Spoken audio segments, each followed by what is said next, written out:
Hello guys, the depth queen स्वागत करती है अपने डार्क डेप्थ वर्ल्ड में। और आज मैं बात करूंगी बाबिल खान के बारे में। बाबिल खान के बारे में क्यों बात करूंगी, आप लोगों ने सोशल मीडिया पर तो काफ़ी कुछ सुन ही लिया होगा, नहीं तो यूट्यूब पर भी इसकी काफ़ी चर्चा हो रही है। एक्चुअली बीते कुछ एक दिन पहले ही ये क्लिप मुझे मिला था। मेरी फ्रेंड है इट्स अनियन करके, उन्होंने अपने यूट्यूब चैनल पर एज अ शॉर्ट इसे लगाया था। पहले तो मैं बिल्कुल भी पहचान नहीं पाई थी कि ये बंदा कौन है, क्या है। मैंने उनसे भी पूछा कि ये वीडियो मुझे कहाँ मिलेगा, क्या होगा, तो उन्होंने मुझे डिटेल्स दी।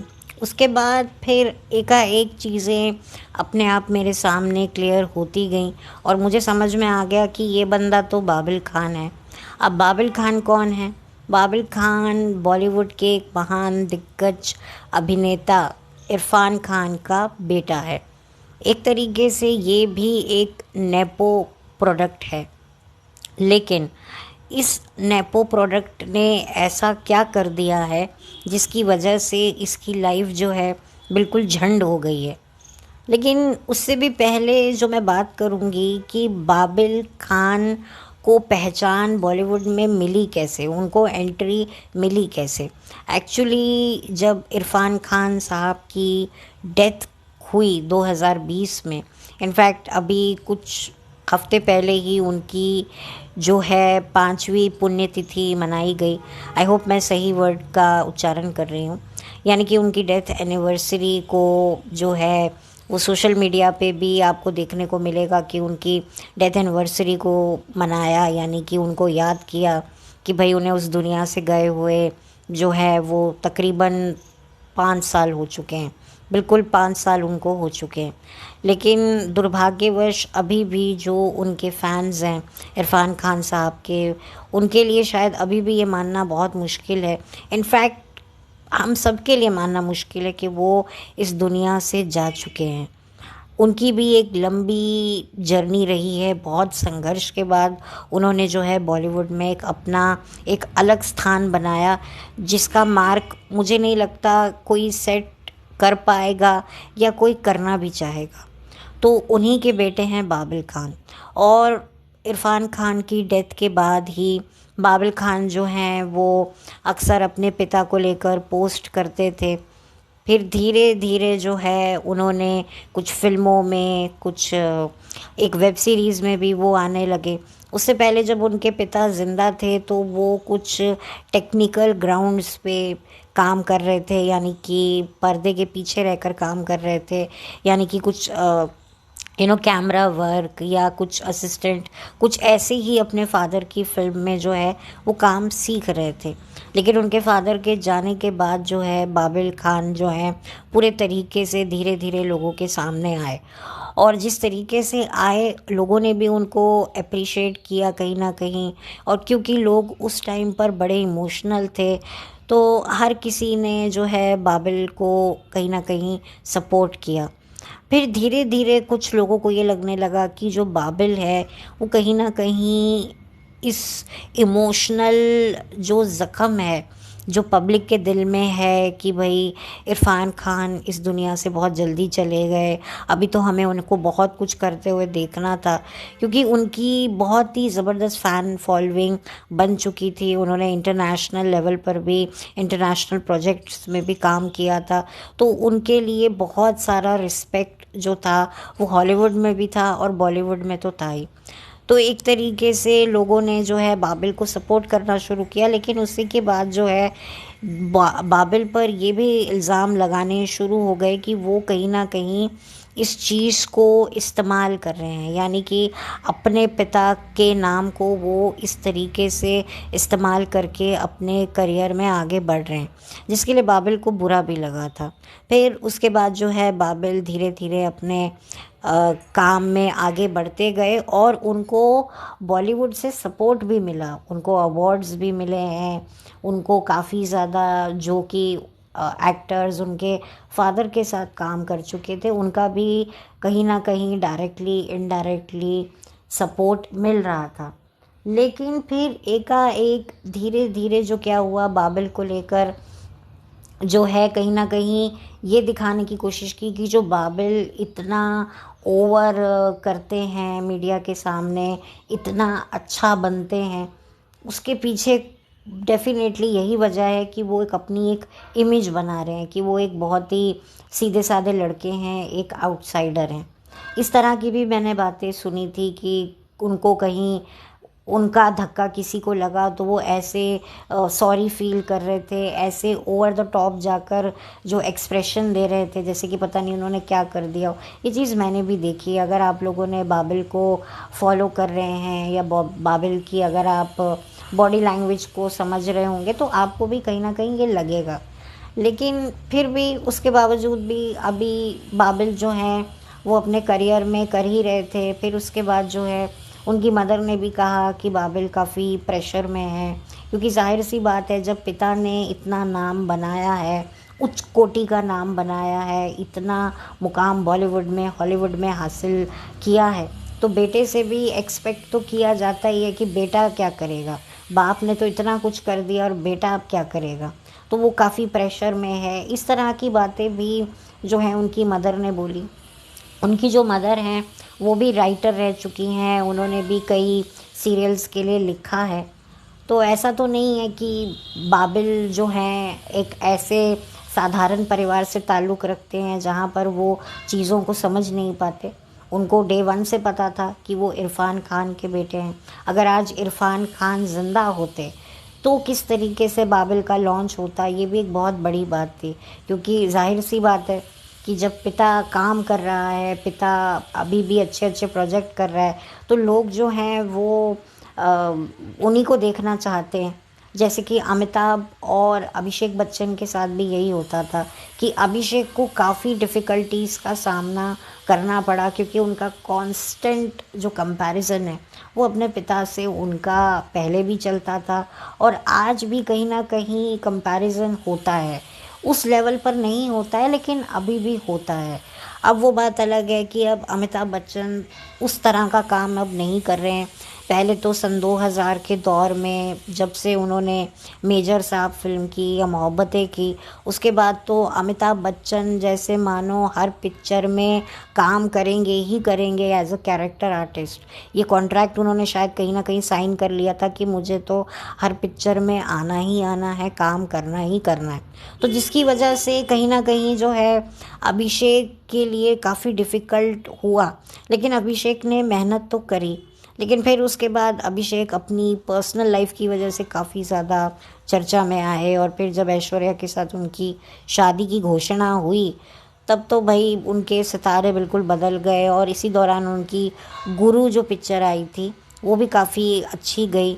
तो एक तरीके से थोड़ा बहुत अभिषेक को फ़ायदा हुआ ज़रूर, लेकिन अब जिस तरीके से अभिषेक का आप करियर देख सकते हैं कि अभिषेक अभी भी अपने करियर में जो है स्ट्रगल कर ही रहे हैं और आए दिन जो है उनके काम से ज़्यादा उनकी निजी ज़िंदगी को लेकर ही बात होती है कि उनका और ऐश्वर्या का तलाक हुआ है या नहीं हुआ है। इसी बात के लोग सट्टे लगा के बैठे हुए हैं। तो खैर ये तो बात हो गई अमिताभ और अभिषेक के कंपैरिजन की। तो यहाँ पर मैं देखती हूँ कि अगर इरफान खान ज़िंदा होते तब बाबिल कैसे आते, कैसे उनका लॉन्च होता, क्या होता, कैसी सिचुएशन होती। तब तो एक अलग लेवल पर कॉन्स्टेंटली उनको कंपेयर किया जाता। अभी तो इरफान खान इस दुनिया को छोड़ के जा चुके हैं और 5 साल हो चुके हैं। उस टाइम पर तो कॉन्स्टेंटली होता। तो खैर वो एक अलग बात होती। तब किस लेवल का प्रेशर बाबिल पे होता और अब बाबिल पर किस तरह का प्रेशर है, वो प्रेशर ही मुझे समझ में नहीं आ रहा है। या तो हो सकता है कि बाबिल में पोटेंशियल है लेकिन उसकी पोटेंशियल को दबाया जा रहा है, या फिर बाबिल को समझ ही नहीं आ रहा है, उसे कोई गाइडेंस ही नहीं मिल रही है कि मैं यहाँ पर कैसे सरवाइव करूँ। और जिनसे भी वो मदद लेने को जाता है उनकी तरफ से उसे जो है एक अलग ही जो है उनका रूप देखने को मिलता है, जिसकी वजह से बाबिल को काफ़ी शौक लगता है। या हो सकता है बहुत सारे लोगों ने बाबिल को प्रॉमिस किया हो जब उनके फादर की डेथ हुई हो कि हम तुम्हें लॉन्च करेंगे, हम तुम्हें सपोर्ट करेंगे, और वैसा सपोर्ट उनको नहीं मिल रहा हो। या फिर शुरू शुरू में तो उनको सपोर्ट कर दिया हो, लेकिन अब वो अपने हाथ जो हैं वो बाबिल के करियर से खींच कर किसी और का करियर बनाने में लगा रहे हों।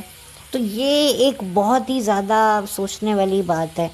और अगर मैं आपको बताऊँ ना, तो अभी कुछ वक्त पहले कार्तिक आर्यन नाम के जो अभिनेता हैं, उनको लेकर भी ये खबर आई थी कि उनको एक बहुत बड़े प्रोडक्शन हाउस से निकाल दिया, उनकी लड़ाई हो गई। आई थिंक धर्मा प्रोडक्शन से ही उनको निकाल दिया गया था। और काफ़ी लोगों को इस चीज़ का देखकर काफ़ी बुरा भी लगा था, काफ़ी शॉक्ड भी हुए थे, और बहुत सारे लोग कार्तिक के सपोर्ट में भी आकर खड़े हो गए थे, जिसकी वजह से जो है कार्तिक ने एक शानदार अपना कमबैक किया। और जिसके बाद तो फिर अब कार्तिक आर्यन क्या कर रहे हैं वो आपको पता ही है। तो हो सकता है इसी स्ट्रैटेजी को मद्देनज़र रखते हुए ये वीडियो बनाया गया, या इस तरह की ये स्ट्रैटेजी खेली गई। कभी कभी मुझे लगता है कि कुछ लोग अपने करियर को चमकाने के लिए भी बॉलीवुड की बुराई करते हैं। उनको पता है हम थोड़ा सा बॉलीवुड के बारे में बुरा बोलेंगे तो बॉलीवुड वाले तो काम दें या ना दें, लेकिन जो पब्लिक हमको सपोर्ट करेगी उसके प्रेशर से तो हमें काम मिल ही जाएगा। क्योंकि ये सारी भूमिका रचना शुरू हुई सुशांत सिंह राजपूत की डेथ के बाद, क्योंकि सुशांत का एक बड़ा ही जेन्युइन केस था। एक बहुत ही ज़्यादा उसके साथ जो चीज़ें हुई, जो चीज़ें निकल के आईं, और अभी भी जो छुपाई जा रही हैं चीज़ें, वो हम लोगों से छुप के भी नहीं छुपी हैं।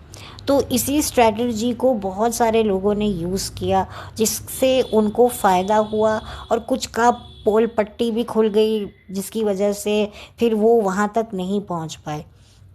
तो मुझे लगता है कि शायद वही स्ट्रैटेजी जो है वो इस्तेमाल की जा रही है बाबिल के लिए। क्योंकि बाबिल जो है आउटसाइडर तो नहीं है, ये बात तो सबको पता है, लेकिन क्योंकि उनके पिता एक आउटसाइडर तो ज़रूर थे। तो अब उस तरीके को यूज़ कैसे किया जाए, तो हो सकता है ये पीआर स्टंट हो, या फिर वाकई वाकई जो हो बाबिल के साथ में गलत हो रहा हो, और वो वाकई जो है बहुत सारी चीज़ों का शिकार हो रहा हो। ये तो हम नहीं जान पाते हैं, क्योंकि हम जो पब्लिक होते हैं, जो हमें दिखता है, हम अपनी समझ से काफ़ी कुछ चीज़ें समझ तो ज़रूर जाते हैं, लेकिन कभी कभी ये लोग इतने शातिर होते हैं ना कि हमें वो इतना ज़्यादा मैनिपुलेट कर लेते हैं कि हम चाहकर भी सच्चाई नहीं देख पाते हैं। मुझे समझ में नहीं आया कि बाबिल ने ये वीडियो किस मेंटल स्टेट में पोस्ट किया। वो पूरे के पूरे नाम ले रहा है, जिन लोगों के भी वो नाम ले रहा है वो कहीं ना कहीं अपने लेवल पर तो हैं। वो नेबो प्रोडक्ट हैं नहीं हैं वो एक अलग बात है, पर नाम तो बड़े हैं। तो ये उसने जब अपलोड किया तो क्या सोच कर अपलोड किया, फिर उसके बाद उनकी टीम आकर जो है इन सब चीज़ों को जस्टिफाई करती है, रेक्टिफाई करती है, या इस चीज़ों को वही बताती है कि नहीं नहीं ये गलत तरीके से लिया गया, या उसने कोई ऐसा ऑडिशन जो है वो अपलोड कर दिया। आई डोंट नो ये क्या बाबिल ने किया, क्योंकि कहीं ना कहीं अब लोग भी सोच में पड़ गए हैं। क्योंकि इस तरह के चंद ऐसे केसेस सामने आए हैं जहाँ पर जो है वाकई लोगों ने झूठ बोल बोल के झूठी कहानियाँ बॉलीवुड के खिलाफ बोल बोल कर पता नहीं कहाँ से कहाँ पहुँच गए। आप कंगना रनौत को ही देखिए ना, कंगना रनौत ने कितना बॉलीवुड को जम जम के कोसा है। वो अभी भी कोसती रहती है, जब उसके पास कोई टॉपिक नहीं होता वो बॉलीवुड को पकड़ लेती है। लेकिन आप देखिए कि बॉलीवुड के बड़े बड़े रसूखदार लोगों की पार्टियों में जाना हो, अब कंगना को जब भी बुलावा आता है कंगना चप्पल चटकाती हुई पहुंच जाती है। फिर उसके बाद जी सारी मामला शांत हो जाता है, फिर उसको इग्नोर किया जाता है, तो फिर वो अपना इंस्टाग्राम की स्टोरी पर टाटा टाटा टाटा टाटा करके लिखने लग जाती है, हाय नेपोटिज्म हाय नेपोटिज्म। मैं ये नहीं कहती कि कंगना झूठ बोल रही है, कंगना झूठ नहीं बोलती है, लेकिन कंगना जो है वो अपने कन्वीनियंस के हिसाब से जो है आपदा को अवसर बना लेती है, अपने लिए भी और दूसरे के लिए भी। और मुझे लगता है कि जिन जिन लोगों का वो जिक्र करती है अपने वीडियोस में, जिनको वो टारगेट करती है, मेजॉरिटी तो मुझे लगता है ऑफ कैमरा तो शायद हो सकता है ये उनकी एक मिली जुली भगत हो कि भाई पब्लिक में आकर मैं तुझे गाली दूंगी, तू मुझे गाली देना, इससे हमें सिंपैथी भी मिल जाएगी, एक गुट भी बन जाएगा और हमें लाइमलाइट भी मिलेगी। क्योंकि अंदर खाने तो सभी मिले ही हुए होते हैं। जैसे पॉलिटिशियन होते हैं, वो पब्लिक में एक दूसरे की जम जम के उतारते हैं, लेकिन अंदर खाने एक दूसरे से मिलते भी हैं, जाम से जाम टकराते भी हैं, और हाथ से हाथ जो है वो टकराते भी हैं, और बहुत अच्छी दोस्ती के अंदर खाने गीत भी गाए जाते हैं। लेकिन पब्लिक के सामने एक दूसरे को जम जम के छीटाकशी करते हैं, तंज मारते हैं, एक दूसरे पर चुटकियाँ लेते हैं, ये दिखाने के लिए कि नहीं नहीं, देश के सबसे बड़े हितैषी तो हम हैं, और देश के सबसे बड़े जो कहते हैं ना कि नुकसान पहुंचाने वाले यही लोग हैं। तो इस तरीके से भी ये रणनीतियाँ, गुटबाजियाँ ये लोग करते हैं। तो बॉलीवुड में भी मुझे लगता है यही होता है। जितने भी लोग आते हैं बॉलीवुड को कोसते हैं, तो जिनको वो कोसते हैं उनको भी पता होता है यार ठीक है यार, फिर फ़ोन करके अंदर खाने कह देते हैं यार मैंने ना, वो मुझे इंटरव्यू देना पड़ा क्योंकि मुझे ना वेब सीरीज़ में काम करना है, मुझे फ़िल्मों में काम करना है, तो मुझे जो है ये चाहिए, इसीलिए मैंने ये बोला। प्लीज़ हाँ, आप माइंड मत करना, आप तो मेरे गुरु हो, आप तो, मैं तो आप ही को देख कर बहुत कुछ सीखा हूँ या सीखी हूँ, मैं तो आप ही का फ़ैन हूँ या आप ही की फ़ैन हूँ। तो मुझे ऐसा लगता है कि ये सब अंदर खाने सब लोग मिले हुए हैं। बट अगर मैं बात करूँ कार्तिक आर्यन की, तो कार्तिक आर्यन को भी कहीं ना कहीं जो है उनका भी कॉन्स्टेंटली कंपैरिजन सुशांत से ही किया जाता था, क्योंकि सुशांत एक फ़िल्म करने वाले थे Chandu champion, if I am not wrong. तो वो भी जो है फिर बाद में जाकर उसे कार्तिक आर्यन ने की, क्योंकि शायद उनकी डेथ हो चुकी थी। और बहुत सारी फिल्में ऐसे ही सुशांत से भी छीनी गई, और जिसकी वजह से ये बातें लोगों को बहुत बाद में पता चली। और फिर जिस तरीके से आप लोगों ने देखा होगा, जो पब्लिक ने सुशांत के लिए खड़े हुए और जिस तरह से सुशांत को सपोर्ट किया, दुर्भाग्यवश सुशांत तो अब इस दुनिया में नहीं है, लेकिन शायद उसको जब वाकई ज़रूरत थी हम लोगों की, तो हम लोग उसके लिए खड़े नहीं हुए। लेकिन अब वो जब इस दुनिया में चला गया, इस दुनिया को अलविदा कहकर हमेशा हमेशा के लिए चला गया, तो अब हमारे सपोर्ट होने से मुझे समझ में नहीं आया कि ठीक है, उसकी फैमिली को ज़रूर अच्छा लगा होगा या लगता होगा, लेकिन जो एक जीवंत इंसान को जब एक ज़रूरत होती है कि इमोशनल सपोर्ट की, तब उसको मिलता नहीं है। लेकिन जैसे ही वो चला जाता है, तब हर कोई उसको सपोर्ट दिखाने के लिए आ जाता है। जैसे कोई इंसान इतना बॉलीवुड में काम करता है। अभी बीते दिनों मैं कुछ रील्स मेरे हाथ लगी, जहाँ पर कादर खान जी के बारे में बहुत बातें होने लगी कि भाई कादर खान जी को था कि भाई मुझे अवार्ड्स नहीं मिले, मैंने इतना काम किया, इतना मैंने कंट्रीब्यूशन बॉलीवुड में दिया, लेकिन उसके बावजूद भी मुझे सपोर्ट नहीं मिला, मुझे वो अवार्ड क्यों नहीं मिला। वो बात अलग है कि जब कादर खान जी चले गए तब उनके लिए बहुत सारी बातें की गई। तो ये बड़ा ही मुझे ख़राब लगता है कि जब इंसान ज़िंदा होता है तब तो उसको उसके डिज़र्विंग का हक़ दिया नहीं जाता, और जब वो मर जाता है तब उसको अवार्ड्स मिलते हैं, तब उसकी तारीफ़ें होती हैं, तब उसका एक फ़ैन बेस बनता है। जब इंसान ज़िंदा होता है तब तो उसको देखा तक नहीं जाता है, और जब वो मर जाता है तो फिर मुझे समझ में नहीं आता, और मुझे वाकई सुशांत के लिए बड़ा बुरा लगता है। और यहाँ पर अनफॉर्चुनेटली मुझे बुरा ये चीज़ लेकर भी लगता है कि एक जो घटना घटी, जो वाकई इतनी जेन्युइन घटना थी, उस घटना को भी अब लोग अपने करियर के लिए इस्तेमाल कर रहे हैं। और कार्तिक आर्यन को भी काफ़ी लोगों ने सपोर्ट किया जब ये उनके बारे में खबर चली कि उनको जो है किस तरीके से उनके अगेंस्ट गैंग अप हो रहा है, पूरा बॉलीवुड जो है उनको बॉयकॉट करने पे लगा हुआ है, तो लोगों ने उनको भी सपोर्ट किया, जिसके चलते फिर जाहिर सी बात है कि पब्लिक की जिसकी तरफ इमोशनल सिंपैथी होगी उसको कोई प्रोजेक्ट मिलेगा ना, तो फिर लोग जो हैं भर भर के उसको सपोर्ट करेंगे। क्योंकि 2020 में जो सुशांत के साथ हुआ, लोगों को समझ में आ गया कि एक सच्चा टैलेंट क्या होता है और एक बिकाऊ टैलेंट क्या होता है। तो इसकी वजह से जो प्रोड्यूसर्स थे, डायरेक्टर थे, वो भी समझ गए कि अगर हमें अपनी फ़िल्म चलानी है तो हमें एक ऐसी पर्सनालिटी अपनी फ़िल्म में लेनी होगी जिसके पास एक पब्लिक सपोर्ट होगा। और यही वजह है कि अब आप देखेंगे चाहे रियलिटी शोज़ हो, उसमें भी इन्फ्लुएंसर्स को बुलाया जाता है। अभी एक यूट्यूबर है, उसको एज अ राइटर जो है वेब सीरीज़ दी गई कि तुम हमारी वेब सीरीज़ में काम भी करो और उसके लिए राइटिंग भी करो। तो इससे फ़ायदा होता है क्योंकि ऑलरेडी उसके पास एक इमोशनल पब्लिक का सपोर्ट होता है।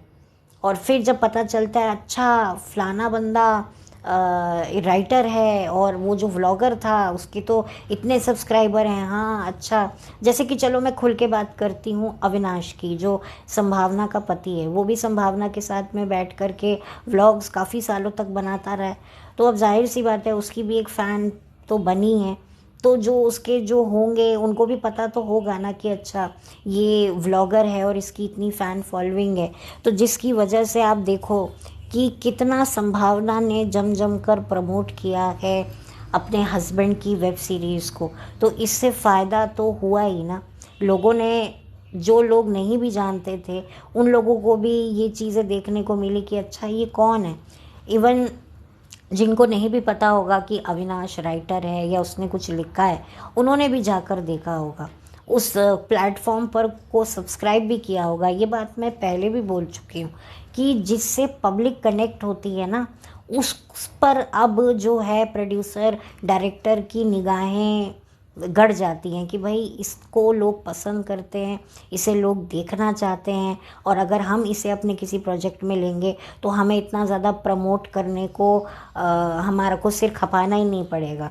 और आप देखिए कि जो अविनाश की जो वेब सीरीज़ थी धुपैया, संभावना ने कितना धुपैया का पपैया किया है अपने व्लॉग्स में। यहाँ तक कि कैसी सिचुएशन उसके आसपास चल रही थी, उसके बाद भी दुपैया दुपैया दुपैया उसने किया है। तो ये फ़ायदा तो हुआ ना, अविनाश को हुआ तो हुआ, अविनाश को तो पैसा भी मिला और शायद प्रॉफिट भी मिल जाएगा, और इसका अगला सीज़न भी कहा जा रहा है आ रहा है। तो उसको तो फ़ायदा हो गया, लेकिन जो प्लेटफॉर्म था उसको भी बहुत फ़ायदा हुआ, उसको भी लोगों ने भर भर के उसकी सब्सक्रिप्शन ली। तो ये इसको कहते हैं फ़ायदे का सौदा, दिमागी सौदा। तो ये अब एक नई स्ट्रैटेजी निकली है जिसकी वजह से मुझे लगता है कि अब बाबिल के लिए भी पब्लिक की नज़रों में, क्योंकि देखिए बहुत सारे लोगों को बाबिल की हालत देखकर बुरा भी लग रहा है और उसके लिए सिंपैथी भी जाग रही है। अगर ये वाकई सच है, अगर ये चीज़ वाकई सच है, तो डेफिनेटली हमें बाबिल को सपोर्ट करना चाहिए, क्योंकि अब जो हो चुका है, जो डैमेज सुशांत के साथ हुआ है वो अब हो चुका है। लेकिन अब जो है हम ये कर सकते हैं कि हम किसी और के साथ वो सब नहीं होने देंगे। तो यही हमने जो कसम खाई थी 2020 में, इसी के चलते इस कसम का बहुत लोगों ने नाजायज़ फ़ायदा भी उठाया है। लेकिन मैं फिर भी कहूँगी कि जो लोग जेन्युइन हैं, जिनको ज़रूरत है हमारे सपोर्ट की, उनको तो सपोर्ट मिलना ही चाहिए।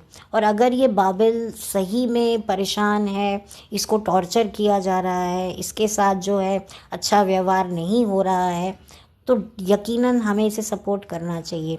और कई लोगों को ये पब्लिसिटी स्टंट इस वजह से भी लग रहा है क्योंकि अभी बीते दिनों बाबिल की लॉग आउट नाम की एक फ़िल्म रिलीज़ हुई है ओटीटी प्लेटफॉर्म पे।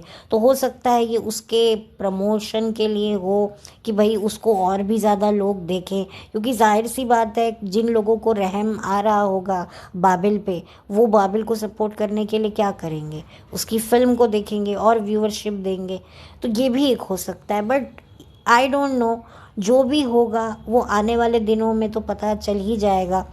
लेकिन मैं कुछ भी अभी बोलने की उसमें नहीं हूँ, क्योंकि मैंने बाबिल का काम इतना देखा नहीं है, तो मैं बाबिल की एक्टिंग पर तो मैं कोई कमेंट नहीं करूँगी।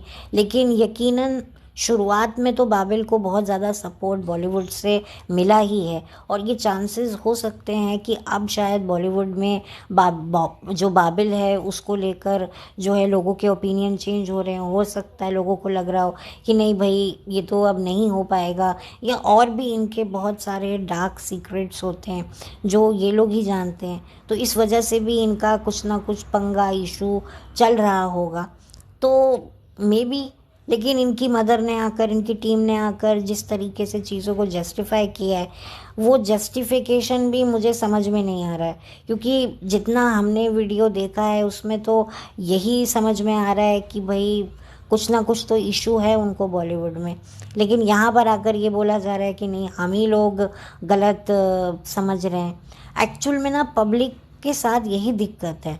पब्लिक जब सही समझ लेती है ना, तो पब्लिक को कहा जाता है अरे आप गलत समझ रहे हो।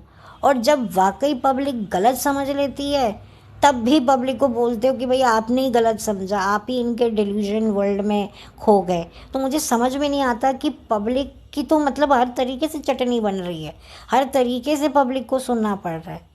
तो खैर ये मामला तो बहुत पेचीदा है, और ये मामला कब सुलझेगा। And I hope, I really hope कि वाकई बाबिल इन सब में ना पड़े। मैं तो चाहूँगी कि अगर वो एक एक्टर नहीं बन पाया तो कोई बहुत बड़ा इशू नहीं है। ठीक है, हर किसी के ख्वाब नहीं पूरे होते, हो सकता है कहीं और किसी और फील्ड में बाबिल को कामयाबी मिले। आई नो कि अपना सपना अपने हाथों से फाड़ना तोड़ना इतना आसान नहीं होता है, लेकिन कभी कभी ऐसी सिचुएशन आ जाती है कि भाई वो खा भी क्या जो आपको दूसरों को रौंद करके पूरा करना पड़े। इससे तो अच्छा है कि हम खुद ही अपने ख्वाबों को रौंद दें, कम से कम हम रात को चैन से सो तो पाएंगे। नहीं तो वही गिल्ट में ही आधे लोग जो हैं वो बिता देते हैं। ये जितने भी लोग हैं बड़े बड़े रसूखदार सेलिब्रिटी लोग, आप देखेंगे कि कितनी दवाइयाँ खाते हैं। कोई डिप्रेशन की दवाई खा रहा है, किसी को ये हो रहा है, किसी को वो हो रहा है, किसी को एंग्जाइटी हो रही है, किसी को घबराहट हो रही है, किसी को पता नहीं ये फील हो रहा है, वो फील हो रहा है, रेस्टलेस फील हो रहा है।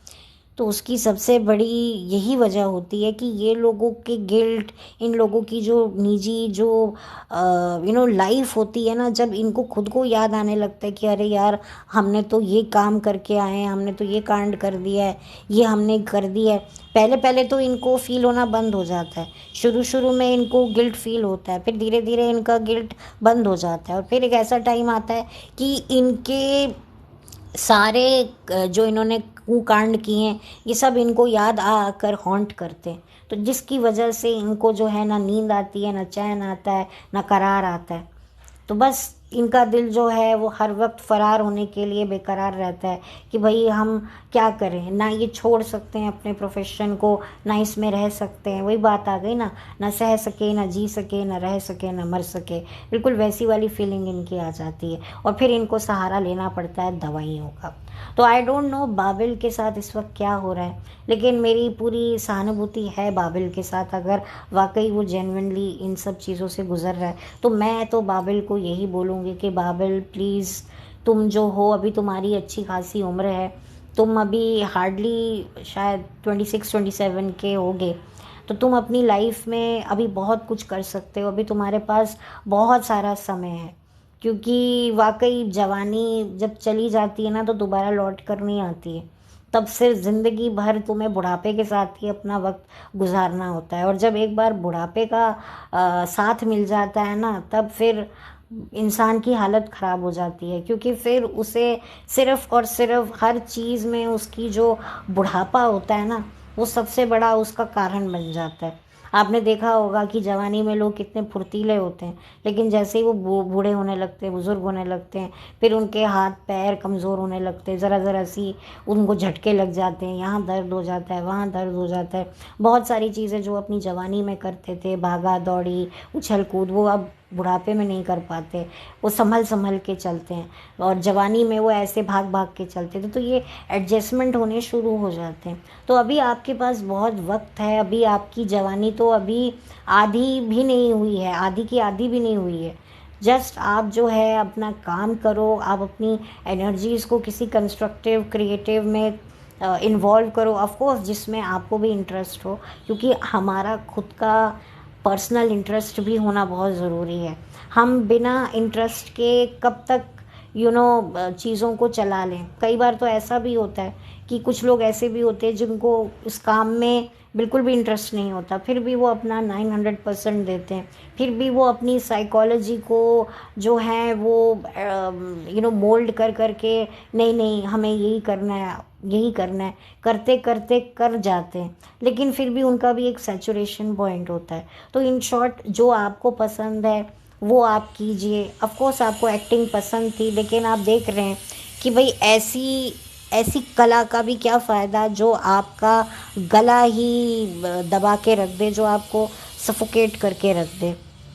तो बस मुझे यही कहना था जो मेरे दिल में था वही मेरी ज़बान पे था, और इसीलिए मैंने ये वीडियो बनाया। यहाँ पर मेरे मन में कोई बाबिल के लिए कोई हेट नहीं है, और अगर वाकई वो इन सब चीज़ों से प्रताड़ित हो रहा है तो मेरे मन में उसके लिए बहुत सारी सिंपैथी है। और सॉरी फॉर बैकग्राउंड नॉइज़, यहाँ पर काफ़ी कंस्ट्रक्शन का काम चल रहा है और मेरे पास कोई और जगह नहीं है, इसलिए मुझे यहीं पर रहकर वीडियो बनाना पड़ता है। तो ये सारी की सारी बातें थीं जो मैं आप लोगों के साथ कर रही थी, और बाबिल के लिए मुझे हमदर्दी है। और तमाम उन सभी बच्चों से मैं यही कहना चाहती हूँ कि आप खुद देखिए कि कहने को बाबिल एक नेपो प्रोडक्ट है, पर उसके बावजूद भी कई, मैंने जैसे कि पहले कहा कि कई नेपो प्रोडक्ट में ना उनका ज़मीर होता है, उनके अंदर गैरत होती है, और इसी वजह से जो है वो अपनी गैरत और ज़मीर से समझौता नहीं करते, और यही वजह है कि उनका फिर यही हाल होता है जो इस वक्त बाबिल का हो रहा हो। या हो सकता है बहुत कुछ बाबिल से एक्सपेक्ट किया जा रहा हो और बाबिल उसे करने के लिए मना कर रहे हो, ये तो बाबिल ही जानते हैं। और बाबिल के जो पोस्ट हैं उसमें काफ़ी ज़्यादा लोगों को मायूसी भी दिखाई देती है। बहुत सारी चर्चाएं अभी बाबिल को लेकर चल रही हैं। हो सकता है बाबिल दोबारा से कम बैक करें और उन चीज़ों का जस्टिफाई दें कि नहीं ऐसा नहीं था, वैसा नहीं था, या वाकई जो है बाबिल की बॉलीवुड से सुलह हो जाए, पैचअप हो जाए, या वाकई जो है बाबिल और बॉलीवुड के बीच में कोई इशू हो ही ना, ये सिर्फ एक पब्लिसिटी स्टंट हो, ये तो आने वाले वक्त में ही पता चलेगा। लेकिन जो भी हो, मेरी शुभकामनाएं हैं बाबिल के साथ में। और अगर आप लोग इनकी फ़िल्म देखना चाह रहे हैं, इनकी ये हालत देखकर बाबिल की, तो डेफ़िनेटली आप देख सकते हैं। अगर लड़के में टैलेंट है और लड़का काम को जानता है, समझता है, तो यकीनन उसे आगे बढ़ना ही चाहिए। और मैं तो हमेशा कहती हूँ कि अगर कोई नेपोटिज़्म प्रोडक्ट को काम आता है, उसमें पोटेंशियल है, तो यकीनन उसे आगे जाना चाहिए। और अगर कोई आउटसाइडर है और उसमें भी ज़बरदस्त पोटेंशियल है, तो उसको भी मौका मिलना चाहिए। मेरे तो यही कहना है कि टैलेंट को ही मौका मिलना चाहिए, भले ही वो नेपो में हो या किसी आउटसाइडर में हो। तो बस अब मैं इस वीडियो को करती हूँ बंद, और बहुत जल्दी मिलूँगी आपसे एक नए वीडियो के साथ में। तब तक के लिए thank you so much. Have a blessed day. Bye. Take care.